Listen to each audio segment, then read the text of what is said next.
In small groups, Ukrainian soldiers are crossing the river Irpin, joining the month-long battle to keep the Russians out of Kyiv.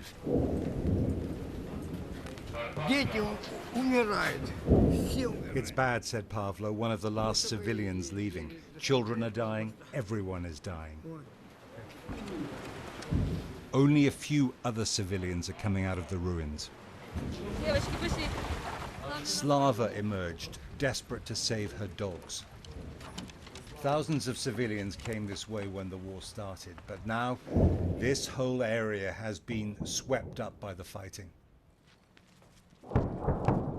Ukrainian troops have broken all the Russian ground attacks here so far, so now Moscow's men increasingly are using the weapon they trust most: heavy artillery. We were here about 3 weeks ago, and there is a massive difference. Look at the devastation around this area. It's been hit very heavily.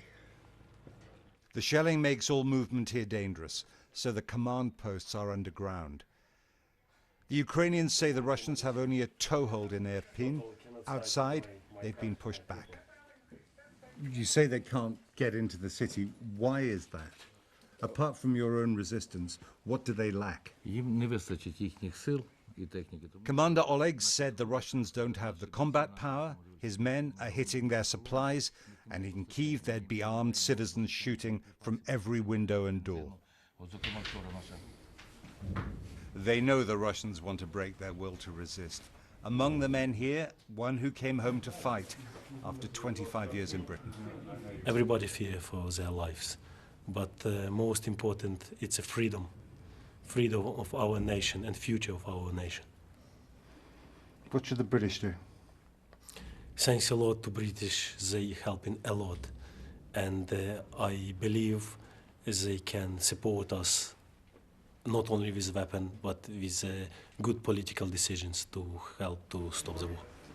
He came over with Shane Matthews, a former British soldier who's joined the war as a medic and a sniper. He says this is the worst he's seen. I have seen a lot of civilians killed, yes. We witnessed a car with 4 people in not 10 days ago get blown to pieces. It was an entire family evacuating from the city behind us. It took a direct hit from a 155mm artillery round. So nothing left? Nothing. No. You could have swept them up and put them into a bin liner. On the road to Kyiv, which the Russians have tried repeatedly to seize, the forest either side is burning from the shells. Back in the city's center, more volunteers were waiting to be transferred to the long fight in and around Irpin.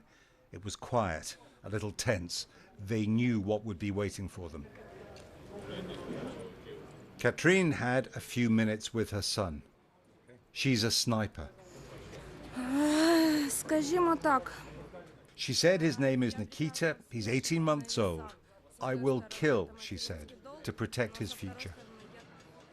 The war has changed everything for these volunteers, for all of Ukraine, and the world now feels more dangerous.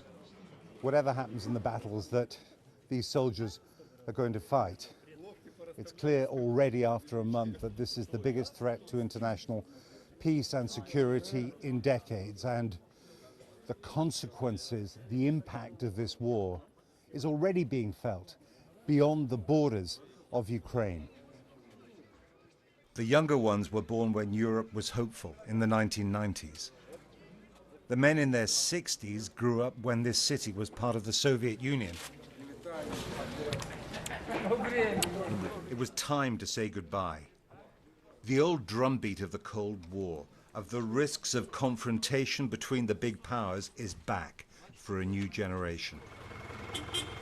The buses left for the front line.